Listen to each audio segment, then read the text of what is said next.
Gabi na nang makauwi itong gwardyang si Pedro dahil hindi siya pinasukan ng kanyang karelyebo. Pagdating niya, ay agad siyang kumatok sa kanilang bahay. Mahal, Wow. andito na ako sa labas. Pakibuksan mo ang pinto natin, gising ka pa ba? Sumagot naman ang kanyang asawa. Oo, gising pa ako, pero wait lang ha. Wow. Saglit na saglit lang. Kasi... nasa CR lang ako. Sumagot naman ang gwardyang si Pedro. Pakibilisan mo, honey, kasi pabalik pa ako ng maaga bukas sa duty ko. Sumagot naman ang kanyang asawa.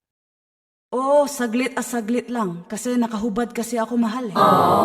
Okay lang yan. Wala namang ibang tao eh. Ako lang naman dito sa labas. Wala naman akong kasama, honey eh. Ikaw wala. Ako kasi meron eh.